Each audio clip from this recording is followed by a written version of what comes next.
There's a teen who's been charged with manslaughter because during an arrest, the officer had a heart attack. Now, this is a tragic story, but there are some nuances here that must be addressed and highlighted. Here's a video. Stop. Yeah. Okay. I'm sorry.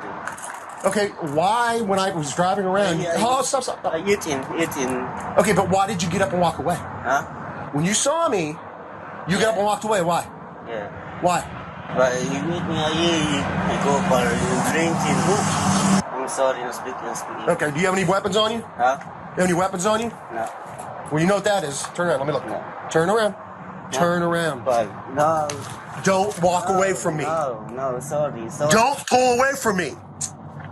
I'm checking you for what? Get your hands away from your... No. Stop. No. Stop. No. I'm sorry. Hey.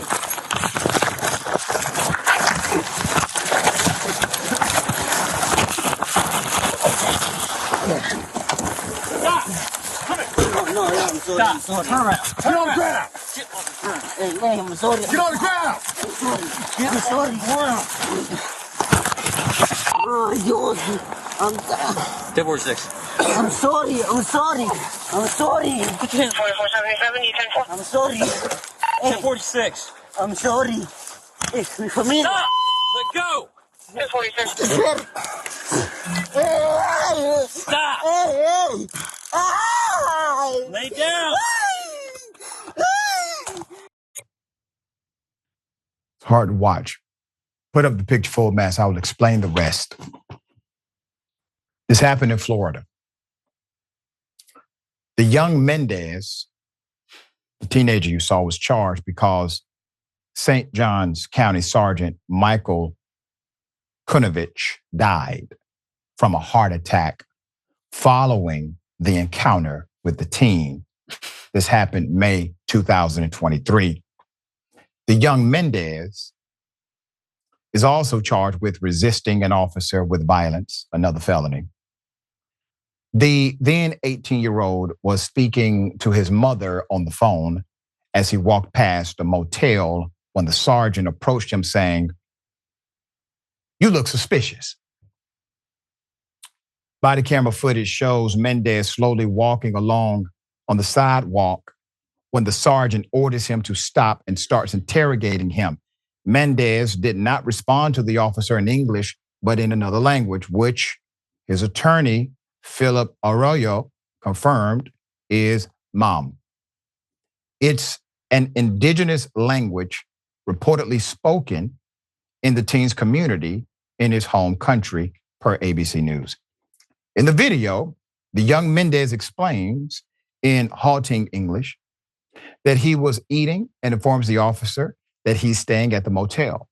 The teen tells the officer that he doesn't speak English as he requests identification and asks if he has any weapons.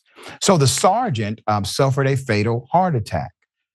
This was after the struggle. 8 minutes after the struggle, the medical examiner concluded that emotional stress from the incident could have played a role. First Coast News reported police claimed that Mendez held a pocket knife, but the weapon was not found until he was restrained, according to the report. Mendez's team explained that the knife was used for cutting melons at work, and it wasn't used on the officer, nor was he trying to use it on the officer. And we didn't see any indication that while he's saying, I'm sorry, that he was somehow trying to stab the officer, and the officer does not have any reported stab wounds, according to the coroner. Earlier this week, on the 29th of January, Assistant Public Defender Rosemary Peoples filed a motion listing reasons Mendez is not culpable for the death of the sergeant, and the charge should be dropped. Sergeant Kunovich's death by natural causes, heart attack, after an arrest was not reasonably foreseeable consequence of any action taken by Mr. Mendez. Therefore, the manslaughter charge against him must be dismissed due to a lack of legal causation, Peoples reportedly wrote in the motion. And I want to explain that just for a moment. Anytime you engage in action where you don't want the conclusion that you got, but the conclusion that you got was foreseeable. For example, if you drink and drive. If you drink and drive and you run over someone or get into an accident and you kill a person, you can't be charged with a crime, even though you did not intend to. The fact that you know that drinking and then operating a 2,000-pound machine could potentially cause death or harm to somebody else, that is enough. It's called foreseeable, all right? An arrest, and there's some level of struggle without active offensive combat. There is no reasonable expectation that you would believe a person would actually die because of that. Completely unreasonable to believe that. And the death was not ruled a homicide, which simply means, according to the report, a human being did not cause this death. You may have had some contributing factors, but a human being is not the end all as to why this person died. So it's not even considered a homicide in that sense. Let's put it up full mass.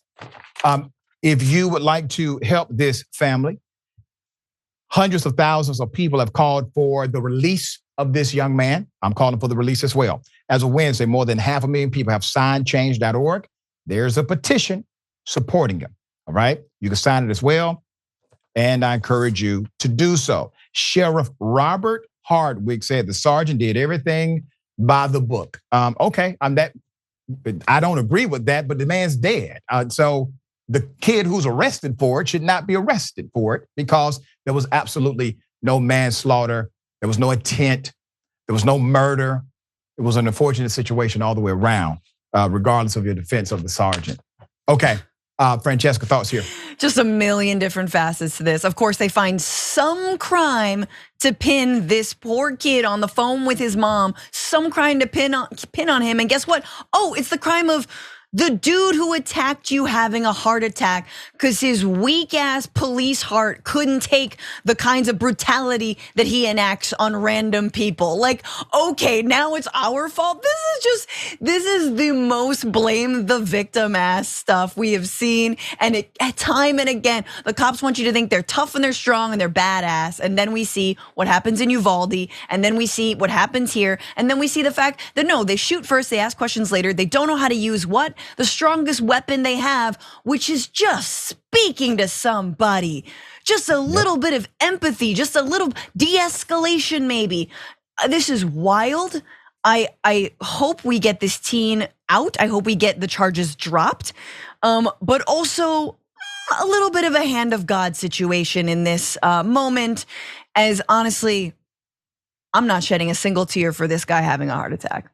Yeah, I mean, it's a natural death, right? I mean, he had a heart attack.